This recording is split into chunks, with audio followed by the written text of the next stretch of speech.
Dwyane Wade to Chicago, 2 years, $47 million. After 13 seasons in Miami, in just a few moments, he is coming out to the podium. It's going to be delivered as the new member of the Chicago Bulls. Dwyane Wade, already ready, came home. Chicago Bulls native on his way. Here he is now, getting ready at the podium.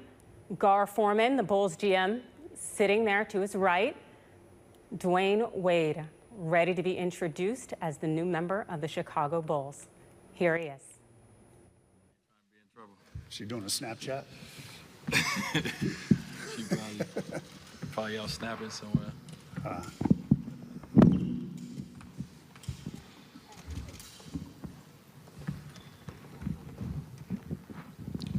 been in here late enough. Yeah, I'm trying to get you Bring to the guys in here.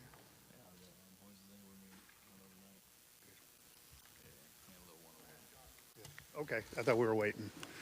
So, you want to wait? Yeah. Yeah. You know how that works, Tim. Women, always late.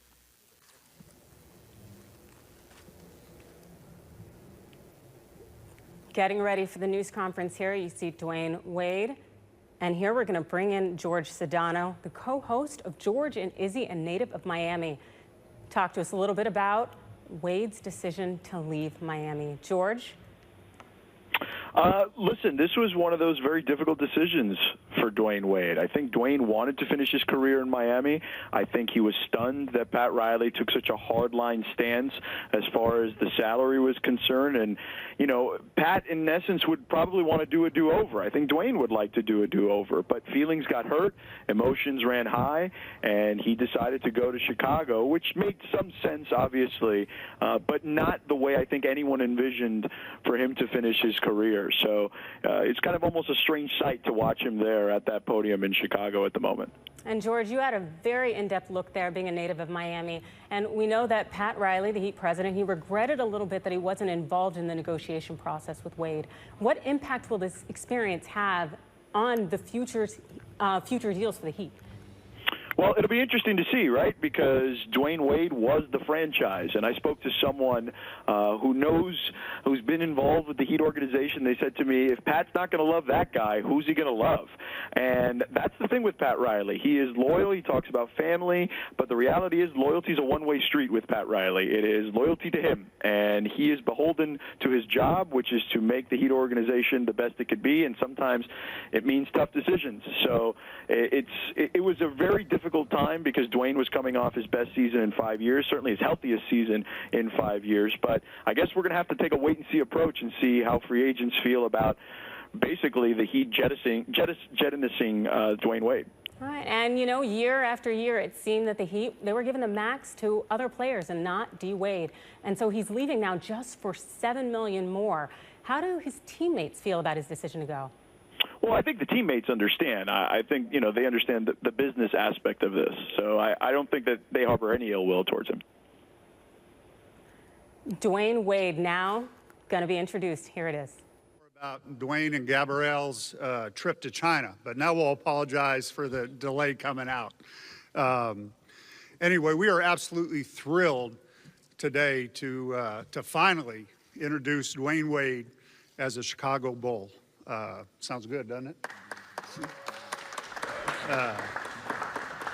Obviously, you know, we're very excited to get a guy that's been a 3-time world champion, that's been a 12-time All-Star, and is going to be a future Hall of Famer. But I think as importantly, and maybe overlooked, is just the presence and intangibles that Dwyane is going to bring to this organization and to this team. And from the locker room to the practice floor to how he interacts with teammates, how he prepares, how he pushes guys, just overall in knowing him and studying him over the years, his makeup and character, his work ethic, and his commitment to winning is something that I think is really going to serve our team well. And you look at our team, and we've basically got a young team. We've got 10 players now with 3 years or less experience. And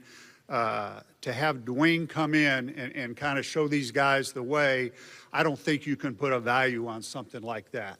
And then when you add on top of that, what he produces each and every night on the floor, and I think you can see that we're getting a special player and we're getting a special person. And I think that's why everybody here in the city of Chicago and with the Bulls organization is so excited to add Dwyane Wade to our organization and to our team. So we want to welcome Gabrielle and the Wade family. We had dinner before they left. We also want to welcome a bunch of dogs. I forget how many. I guess they'll have to get used to the winter. And then most of all, we want to welcome Dwyane back home to Chicago.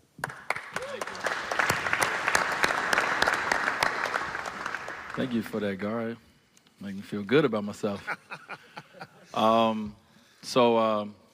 Hello to everybody out there. Some of you I've been in a locker room with after wins or losses here in Chicago.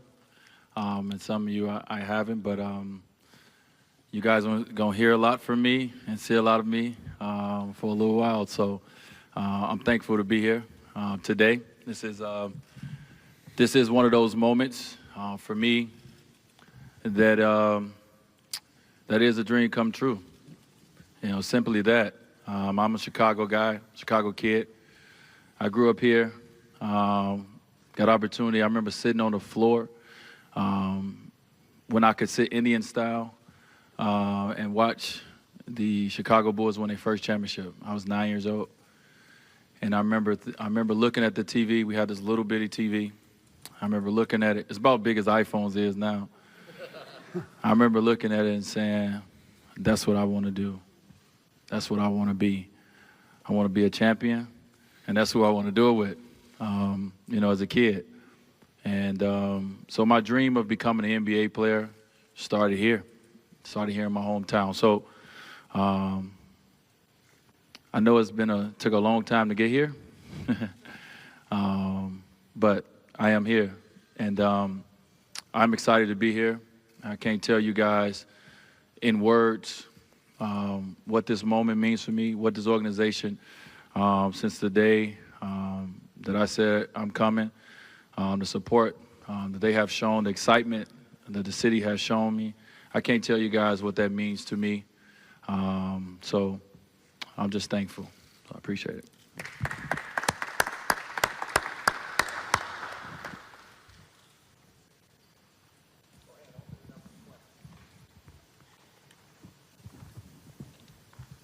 Dwyane, you said you dreamed of playing for the Bulls. Did you ever dream of playing for the Bulls during these last 13 years when you were in Miami? If y'all could do me one favor, can y'all say y'all name so I can put the name to the face? Mike McGraw, Daily Herald. Thanks. There you go, Mike. I did, Mike. So let's go back down memory lane for a minute. I came out into the draft in 2003. I had a lot of workouts, but I had two workouts with one team, and it was the Chicago Bulls. And I went into that day, in June, thinking I'm gonna be playing for my hometown team. That's what I felt. They didn't tell me, but I felt I was gonna get drafted by my hometown team. You would have if you were there. And I had no idea that what Miami had up their sleeve. I was sitting there looking at the draft like everybody else, and I was shocked when my agent, Henry Thomas, came over and told me that he was drafting me 5, because I thought for sure I was coming here at 7. And then 2010, the first time I was a free agent, I had an opportunity to decide what teams I wanted to interview to see where I wanted to play. I was 28 years old. I was in the prime of my career. I was one of the best players in the NBA. And my first meeting was here back home.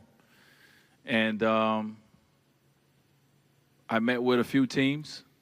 Once again, I met with the Chicago Bulls twice. It's a notion out there, and I'm glad you asked that question to start this off. It's a notion out there that for somehow, some way that I used the Bulls for some sort of leverage. I don't know how a 28-year-old in his prime that can be maxed out anywhere can use the team for leverage. I really, and we talked about this at dinner. It's a place I really wanted to be. It's a place my heart really pulled me towards. But also I had an opportunity of a lifetime, you know, to play with two great players in LeBron and Chris. And as hard as Chicago tried, they couldn't get all three of us together. And Miami was that place for all of us to go to. So it was times during these last 13 years that I envisioned myself being here. They gave me a Bulls jersey at the meeting in 2010. I went home, put it on, took a picture, erased the picture. That was before I knew that iCloud can recover pictures. But it was, to answer your question, it was moments. Dwyane, Joe Colley from the Chicago Sun-Times. You guys went through this in Miami, the whole idea of whose team it is when LeBron got there. And now Jimmy and Rondo have talked about that now. Is there a significance to whose team it is? And secondly, should rings on the finger dictate whose team it is? I think it's Jerry Rando's team. Yeah, that's the last I checked. No. It's Jerry Rando's team. I think, you know, it's funny to be sitting in this seat. I remember when Shaquille O'Neal came to Miami, coming from the Lakers, 3 championships, came to Miami. We had no championships at the time. And I remember his press conference. And I was playing in the Olympics at the time, like Jimmy is right now. And I remember Shaq said, we're not going to go through this all year. He said, it's Dwyane Wade's team. So we're not going to go through this all year. This is Jimmy Butler's team. Myself and Rondo are here to bring what we bring as athletes to this team and to this city. He's a young bull on this team. He's a 26-year-old that can play 40 minutes if coach wants him to, and maybe more. I ain't trying to do all that. And we're going to depend on him a lot. You know, this is a guy who I've known since Marquette University, and great university, by the way, Mark. That I have a tremendous amount of respect for, and as much as Gar and John Paxson and everyone did an amazing job of making sure that this can happen, this wouldn't have happened if it wasn't for Jimmy Butler. Jimmy Butler called me and told me he wanted me here. And that was huge because at the time I didn't know. I mean, think about it. You know, hometown kid, Derrick Rose here. And, you know, he finally leaves. And Noah, who's very known here, he leaves. It's now Jimmy's team. So to want to bring in a guy like myself and Rondo, et cetera, it shows what he's about. He's about winning. And the individual stuff will come from that. And I think Jimmy understands that. So it won't be a tug and pull of who team it is. We're all playing together. You know, we all have one common goal, and that's to win. Jimmy is going to be Jimmy Butler, and I think he's going to grow and be a better ball player because of what Rondo brings to the game and because of what I bring. Hi, Casey Johnson with the Chicago Tribune. How you doing, Casey? Hi. With the league trending towards three-point shooting, Dwyane, how do you envision the basketball fit between yourself, Jimmy, and Rajon? Obviously, you've got other pieces, but with you three guys kind of being the primary ball handlers, how do you envision the basketball fit? Yeah, well, the league's trending that way. Obviously, every team ain't good at that game.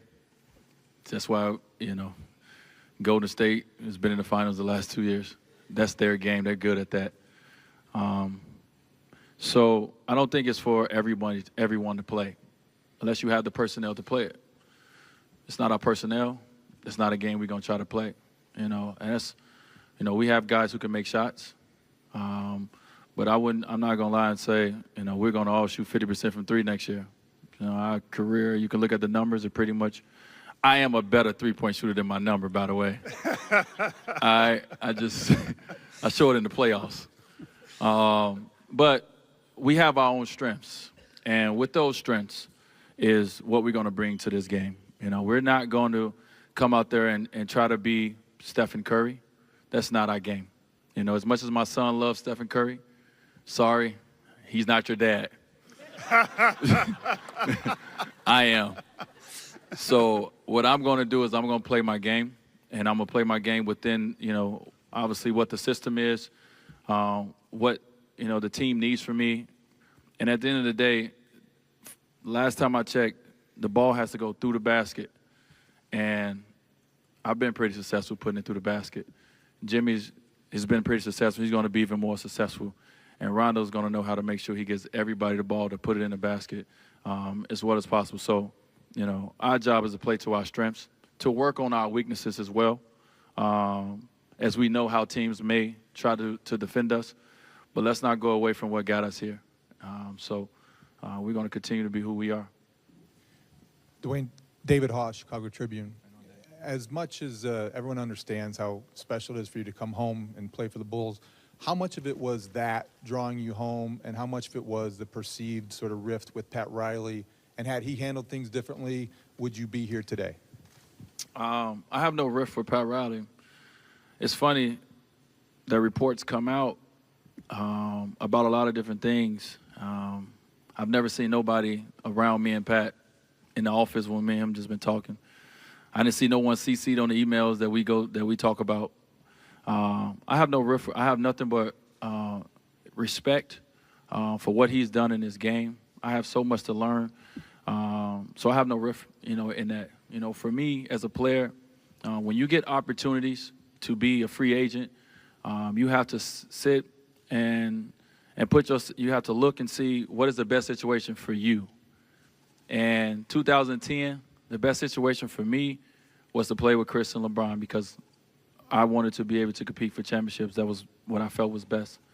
The other two opt-out seasons, last year, I wanted more money.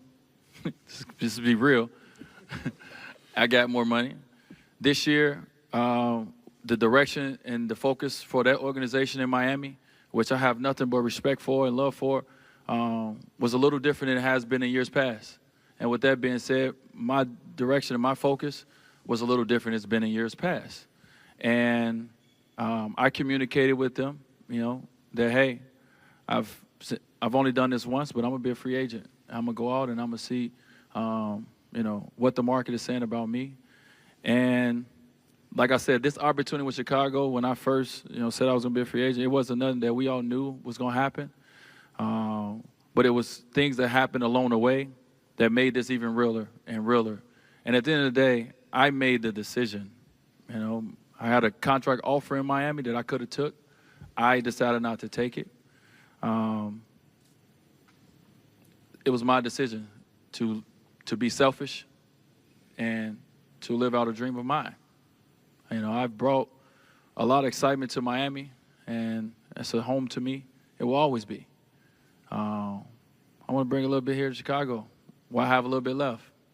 And I still have a little bit left, by the way. I've listened to all you guys talk over the last couple of weeks, so I know what y'all been saying. But, you know, I wanted to come here and be a part of building this organization back up to, you know, where this organization should go and should be. And this is the first step in that direction. So, you know, let's clear up the notion that Pat Riley orchestrated me getting out of Miami because he didn't offer me the money I wanted. This was not a money deal for me. If it was a money deal, I wouldn't be sitting here. I would have took the most money that was offered for me. At the end of the day, this is a place that I wanted to be. You know, Miami and Chicago has always been, you know, the two cities that I've called home. I was in Milwaukee for a brief second. And I got an opportunity, like I said, to be selfish. And I took it. And my family coming along with me along the way. So this was a decision solely for me, and it has nothing to do with Pat Riley. It has nothing to do with Mickey Harrison, Nick Harrison, and the family. They wanted me back in Miami. I considered it. But at the end of the day, I went where I wanted to be. I went where my heart was telling me to go, and it was back home. Dwyane, Cheryl Ray Stout with WBEZ Radio here in Chicago. You're coming to a team besides Jimmy Butler with a lot of young players on this roster, and you have a young coach that you're dealing with too. How do you work your role as a mentor besides winning games on the court? Yeah, that's a great question. It's very important.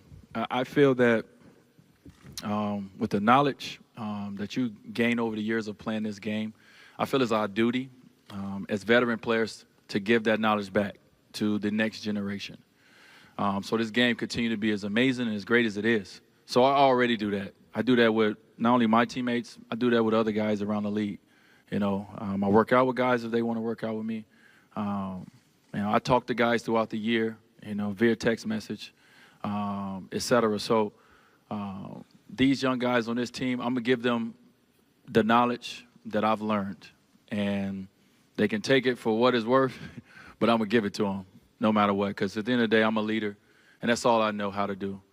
I've been around some amazing leaders in my life, and I've grown into being one because of, playing with guys like Shaquille O'Neal when I was young. He really helped show me the way as how a leader comes in and gives all his guys confidence. So I can't wait. You know, I've already had some conversations with Doug. I know me and him got a little negotiation to talk about for the number that he gave up. So we'll figure that out. And I've already talked to Bobby. So I've already, started talking to some of the young guys, and I can't wait to get an opportunity to be around them more and give them whatever knowledge that I've learned from this game. Dwyane, Vince Goodwill, Comcast Sports. What's up, Vince? What's up? How much of today brings you mixed emotions? I know you're excited about being back home, but you left a place that you were invested for a very long time. So how do you balance the emotions of today with leaving what you had behind? Yeah, man. Tough decision. You know, y'all could have been in that room when I had to make it. It wasn't. I'm not saying it was an easy decision. Not because I'm not excited to be here, and not because I've always thought that this would be a great place for me to be. But I was in Miami for 13 years. You know, I grew up as a young man to now, a 34-year-old man. And I had amazing success, 3 championships, 12 All-Stars appearances, et cetera, et cetera, et cetera. So I have a lot of history there. I just built the house. Sorry, baby. Just built the house there, Kids going to high school, older 2 boys going to high school. So there's a lot of things that made the decision not easy to make from the standpoint of what I've built and what I have going on with my family. So it's this nervous, exciting energy that I have, and that I had and I was in that room. But at that moment, like I said, my decision was, I didn't make it solely. I talked with the family, but selfishly, this is what I wanted to do at the end of the day. And I can't stress it enough. I wouldn't be here if I didn't want to be here. And, not saying that it's gonna take me a while everything is new. I feel like a rookie all over again, because everything in the organization is different than what I'm used to, and not in a bad way. It's just different. So I'm trying to get my feet up under me, but I will. I'm excited as heck to play with, my new teammates. I'm excited to see the growth from what they're going to get from playing with me, and I'm excited to see what I'm going to get from playing with them. I mean, Rajon Rondo is somebody I competed against so much in Boston, and we had so many battles that has been very much documented and talked about. But we was competing for championships. I want to play with a guy like that. I want to play with a guy that averaged 12 assists a game. I want to play with a guy that didn't want to give his teammates the ball. So I'm excited to play with this group. I'm excited to put on that Bulls uniform. But that takes away nothing, from what I did and my respect level for, the Miami community, that city. It's a part of me. Always been a part of me, just like Chicago has always been a part of me. But I'm now entering a new chapter, and I'm ready to now dive into this chapter and focus on this chapter. And when it's all said and done, I'll put the books together. Dwyane, in the back here to your left. Nick Friedel from What's ESPN. up, Nick? How you doing, man? Good. I realize a lot can happen year to year in the NBA, but you're going to be 35 in January. As you sign this deal, do you sign it believing that this is the final stop in your career? You know, Nick, I didn't think that far ahead. I mean, as an athlete, you know, you have to take it, especially as you start getting older, you really want to take it slow. I don't want to rush this process of thinking because, you know, I love what I do. I love being a professional. So for me, for Chicago, I thought this deal was perfect from two standpoints. One, in today's game as a player, I think this is the best time to be a player, obviously, in the NBA because of, you know, the opportunity that we have. So to be able to be here and say, I signed a 2-year deal with the second year being a player option. As a player, you always want the option. I think for this team is the future's still bright. You know, as Gar said, they didn't have to give up any pieces, and they still have flexibility to continue to make this team better. So for me, this whole signing experiment, whatever y'all want to call it, it's a win-win for me. It's a win-win for the Chicago Bulls organization. It's a win-win for Chicago, period. So I'm going to focus on now. I ain't even got a house yet. I can't think about my career being over or the next stop. I got to think about getting a house and bringing my dogs down and, you know, all these things. So I have so many different things I need to worry about before I worry about that. You know, I don't want to look too far in the future. I want to be excited about this opportunity. I want to be excited about, you know, what I've been gifted, you know, in my going into my 14th year. I've been gifted this opportunity to come home and play for my hometown team. So I'm excited about that, and I want to continue to be. Jimmy Butler, everybody. Jimmy, you gonna come out with your muscles out and everything, though? You got oil on, though? Dwyane, Clement Townsend, 120 Sports, right here. Obviously, you've talked about your wife being here with you, Gabrielle, and how much she means to you. I ain't say all that. Excuse me. I ain't say all how much she mean to me. But you waited for her, so obviously that means that I she wait means on a my lot to- mama. I'm playing. My bad. Go But ahead. she's been with you throughout this process. She's very active on social media. Saw you all on Instagram doing it to a little Montel Jordan. This is how we do it, having some fun. Just talk about her support, though, and what she said and how she's played a role in this process for you. Well, I'm gonna warn y'all, you know, right now. She follows all you guys. She will follow all you guys. And she's gonna comment if she don't like what y'all got to say. And not just about me, you know, about Jimmy, about Rondo. Yeah. So I'm just gonna warn y'all, she's rougher on the refs than I am. But I mean, like I said, man, the support from your family means everything. You know, we, you know, as the faces of the family, have to make tough decisions. As a man of the family, I make tough decisions. But you know, when my family supports me, it means everything. So you know, my wife supports my decisions, and like I said, she just built her dream home. What she thought, you know, in Miami. And I said, well, baby, we're going to have to get up out of that home.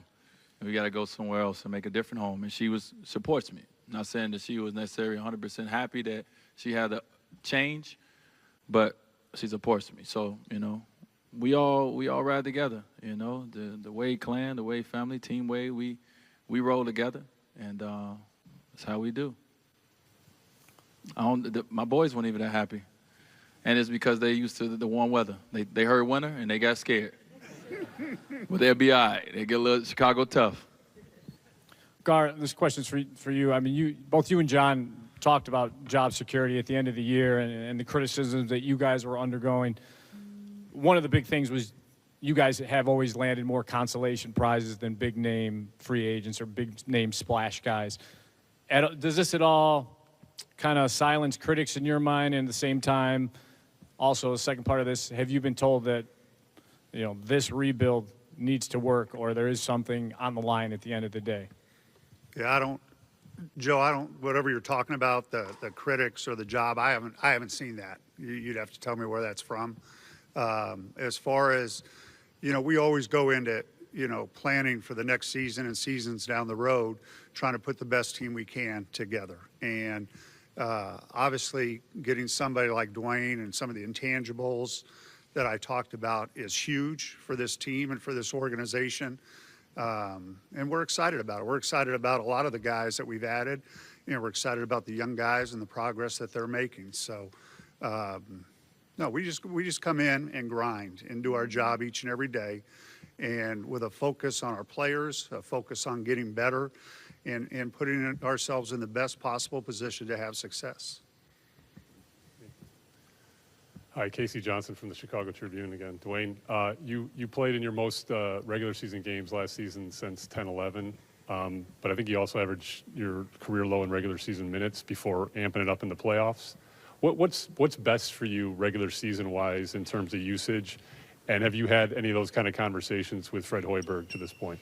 I had some conversations with Coach, but it's so early and we can't get to it. I think in Miami, Coach Spo had a plan, and his plan for me was that he wanted me to play 30 minutes a game in the regular season. And when he told me that the year before, I wasn't on board. But then some way, somehow this year, we wind up doing it, and it was successful for me. So, like I said, every year is different. So I go into this year, like I said, Jimmy's going to play the bulk of the minutes anyway. I just got to, when I get out there, just do the job that I need to do. And so whatever those minutes are, I work very hard, man, behind the scenes on taking care of my body, especially now as I get older. And now I'm starting to understand my body. So last year worked, but that was last year. It's going to be new challenges this year. But I always have the mentality that I would do whatever for my team that I need to do. Like I said, I ain't trying to play 40 minutes. I leave it up to the young bull over there. But whatever minutes that I play, just know they're going to be productive for the most part. So that's all I focus on. And coach handles the rotation. As a player, you always want to be out there. It was times last year where I wanted to be on the floor, but coach handled the rotation. So it was my job to go out there and do my job the minutes I'm on the floor. And playoffs came, I played more minutes. I had more production. But it was a small dosage of it, and the NBA season is so long, and he wanted to make sure that, I was healthy enough throughout the whole year. And I did pretty good. Dwyane, Ryan Baker from CBS Chicago. Is that Ryan? How are you? I see you've been getting reacclimated to Chicago at the Cubs game. Thanks for the tweet back, by the way. And going to Lollapalooza. But it's almost as if you never left, because through your foundation, Wade's World Foundation, you've had an impact in the city since you've been in the league. Coming back home now with the Bulls, given the climate in Chicago with the violence, gun violence, homicides, sadly seeming to be in an all-time high, have you thought about how you can even have a more hands-on impact here in the city, not just with the Bulls, but in the community, coming back now to your hometown? That's something that me and my team, my family, are discussing. Everything's happening so fast for us right now. So that's something that we're discussing. I think it's great and to be here knowing that the organization supports its players, and does great work in the community. And to have individual players, I know Rondo does an amazing job in the community. A lot of people don't know about it, or he doesn't talk about it, but he does an amazing job. So when you're a part of an organization, when you're part of players that have certain things they do in the communities, you're always trying to find ways that, hopefully you guys could do something together to make a bigger impact. As I always say with my foundation, I'm obviously one individual, but it's always great strength in numbers. So we would sit down and, talk about what's the next step and what's the best step, and, and how that looks here in Chicago. I haven't been here as a player since high school, so I don't know the lay of the land. What my family and what we've always done is simply as we've just tried to, give back. And I live by the code, too much is given, much is required. I've been given a lot, and it's required for me to do something to help the next generation. And that's what we always try to do. And so, we will continue to do that. We'll just figure out the logistics, as we get into more time being here. Cody Westerlund with 670. You're right, Dwyane. What are fair expectations for this team next year in your mind? Expectations sitting here on this day? No, just this upcoming season. Yeah, it's no expectations right now. We that ain't fair to even come up with one. It's you guys' job to come up with what our record gonna be, what our shooting percentage is gonna be. That's not our job. My job, Jimmy's job, Rondo's job, is to come in here day one when we start training camp, and get out of it and start working and building the team that we want to see on the floor. And no one knows what that team is going to be. There's predictions out there of what we can be. I don't know how you guys can predict that and how you guys know. Y'all have never seen us play together before. So we've never seen each other play together before. But we know we have some special talent. We know we have some young guys that can play. But we all have to get to work. And it's going to take a while before we even get a chance to see what that's going to be like. So I can't answer that question sitting here today about that. Let's take 3 more questions. Dwyane, it's Mike McGraw, Daily Herald.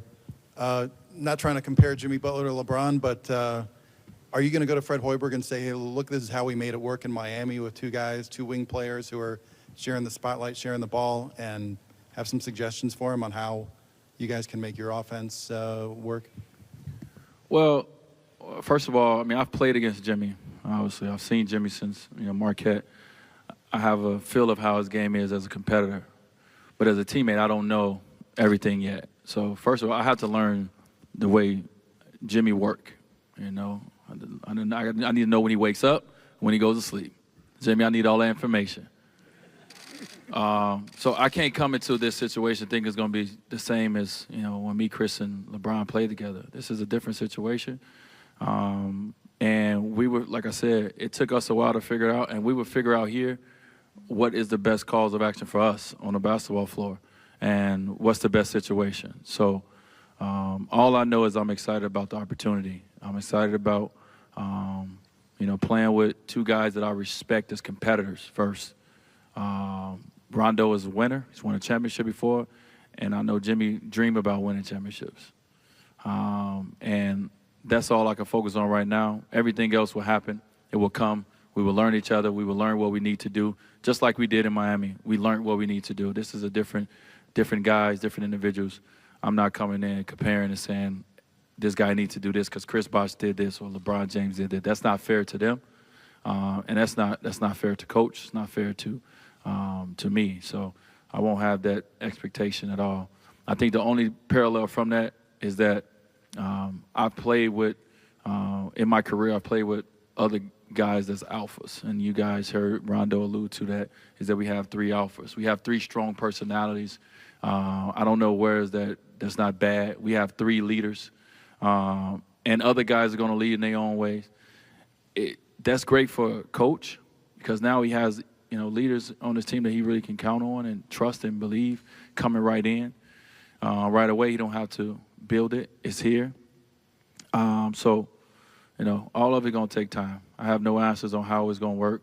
I know we're going to figure out because as individuals, if you want something to work, you find a way to make it work. And for us, this is going to be about constant communication. So I hope Jimmy got an unlimited plan as he travel around the world because I'm going to be texting him and continue to try to build this camaraderie before we even get to training camp. So to make sure that us 3 as leaders are on the same page of what we need to do to be successful. And that's all we can ask for. Dwyane, Laura Majera with WGN. Welcome home. Welcome, Gabrielle. Recruiting amongst players can play such a pivotal role. You mentioned how much it meant to you and Jimmy reached out. How do you plan on selling Chicago as a free agent destination? I think we sell Chicago by the way we play. I think you sell Chicago by the individuals that come to the team. So, by the way, right now Chicago's being sold as we sit here. This is an organization who, and I know, I've heard about the retooling versus rebuilding. This is an organization that don't want to start from scratch and start over. It's an organization that wants to get right back into it. And, this is a great step in that direction. So it sells itself. And the way we play, the way we interact as teammates, people watch that. People see that. That's going to sell it. And when it's time to sit down and the season's over and we figure out next steps to how to grow this organization and make it better, you do your best job to try to do that. That's all you can do. Sam Smith with Bulls.com. One of the more surprising moves was your change of teams, obviously. What did your basketball friends, LeBron James, Carmelo Anthony, Chris Paul, were they surprised and why about, your move? Well, I think the why is easy. I've been in Miami 13 years. Anytime you see, you come accustomed to seeing certain people in a certain arena, you just expect that that's what it is. So no one expected this to happen. No one expected this to happen.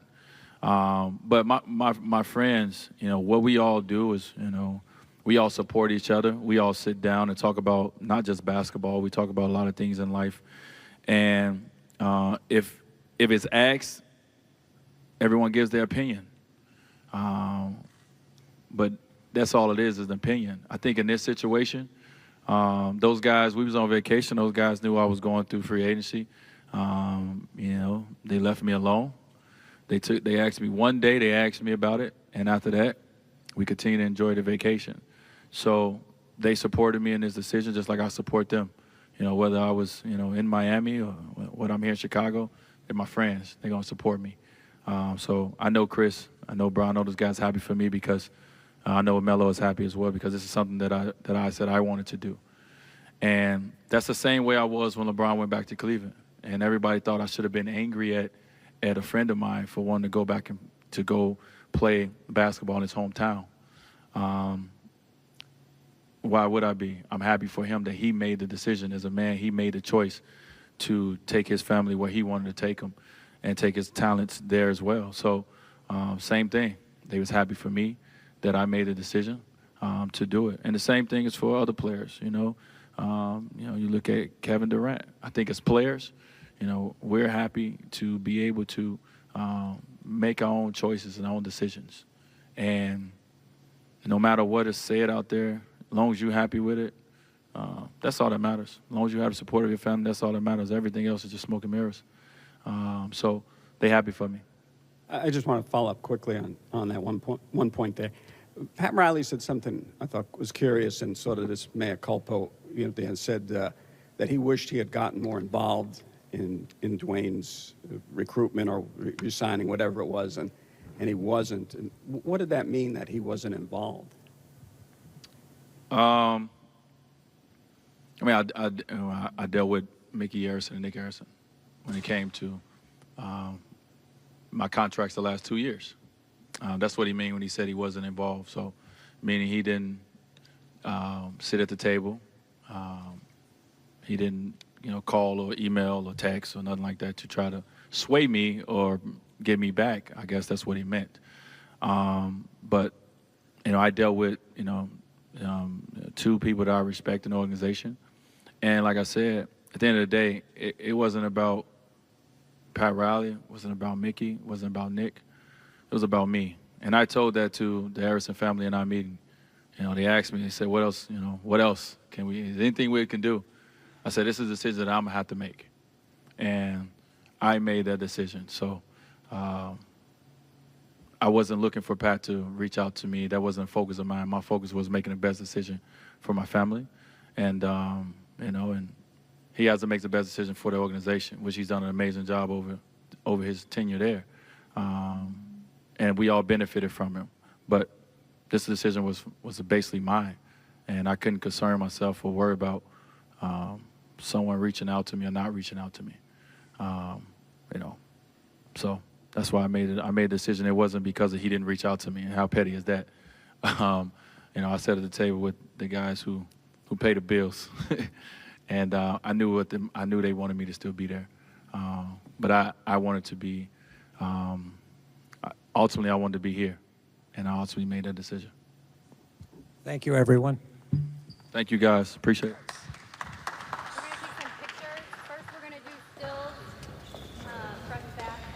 That was Dwyane Wade in almost a 40-minute introductory news conference. He was introduced by the Chicago Bulls GM, Gar Forman. He's been the GM since 2009.